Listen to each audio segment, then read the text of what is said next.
Hello everyone, it's Anu here in the middle of the wilderness in the mountains of southern Spain.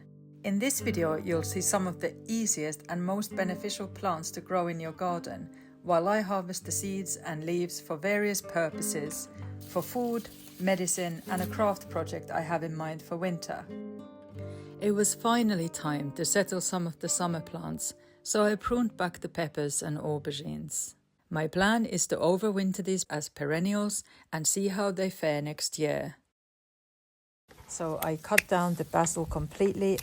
Even this big one will come down now. Look how thick the base of it is.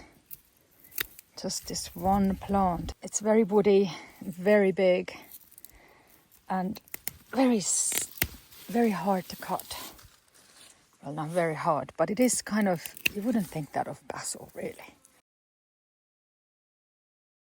And since basil seeds drop really easily to the ground once ripe, I'm taking the cut stems to dry indoors so I have plenty of seeds to plant next year. Not only did I harvest 3 of the long-awaited bottle gourds to hang dry indoors, but I also finally picked up this very large white courgette, or zucchini as you might know it. I left it to grow big and mature like this specifically for seed harvesting. We will eat half of it and the other half is going to the batch of cat food I'm cooking tonight. While I'm gathering some greens for dinner, I can show you one of my most successful garden introductions, Arugula and wild rocket. A couple of years ago, I decided to throw seeds of both plants into the many corners of the garden to see what happened.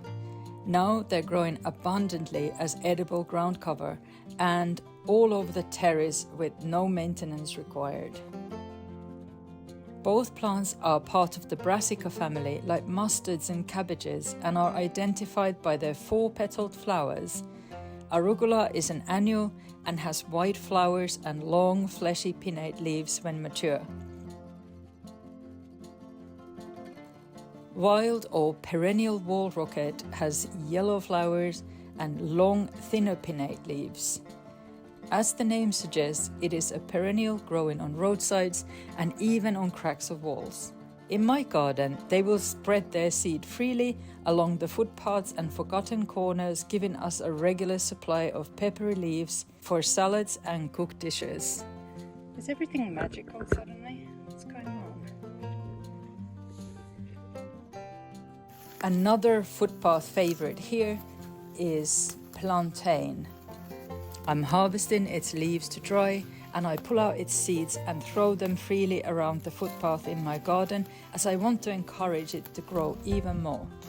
This was the first healing plant I learned about as a child, right after getting stung by stinging nettles, which was the second healing plant I learned about.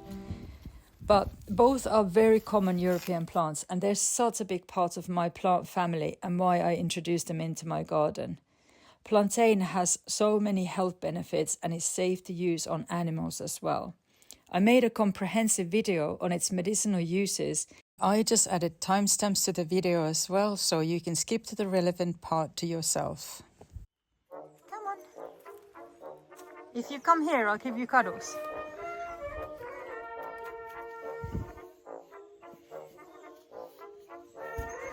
Can I do a little bit of weeding at the same time? Musti, honestly, this has become awkward. What is she doing? At least she's not in the bed. Another leaf I'm harvesting for my dinner tonight is Malabar Spinach. This climate with edible leaves is not a true spinach, but it comes from the Basil family. The seeds look like beautiful plump berries before they dry up. They are ready when they easily drop into my hand. Last year I waited too long and I missed the time to collect the seeds, so this season I gather a small handful each time I pass by and I let them dry indoors. Perpetual spinach is not a true spinach either, but it's used in exactly the same way. This is a member of the beet family and also known as spinach beet or silver beet. I have been able to pick leaves from the same plant for about a year now. despite cutting it completely. These leaves have sprung up from the rootstock I left in the soil last spring. I'm always deadheading and collecting seeds from both African and French marigolds. And this week I decided to have a big tidy up and get rid of some older plants by cutting them right down. Both marigolds attract a range of beneficial insects and they bring a burst of color into the garden. Studies have shown that the roots of marigold repel certain insects below the soil as well. The taller African marigolds have bright orange or yellow blooms, and to harvest their seeds I tend to wait until the sepal opens up and reveals the ripe seeds. French marigolds are shorter with red-orange flowers. They bloom vigorously and I tend to pick the spent flowers off anytime I see them. Deadheading encourages more blooms, so by regularly picking spent flowers, I'm encouraging the plants to produce even more. On a warm, sunny autumn day, what better than a stroll to sit by a stream and get slightly bombarded with the anxiety of the feline family members who'd much prefer to be moving on exploring the forest.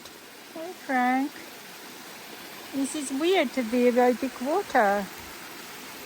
That's big water. Look at Annie.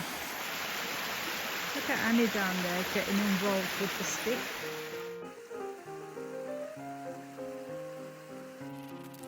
I also gathered some Agapanthus leaf for a winter's craft project. While I was giving them a little rinse, I noticed that they create a foamy residue in the water.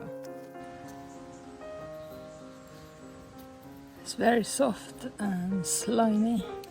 I suspect they're high in saponins, which, while toxic if ingested, can serve as a natural soapy detergent.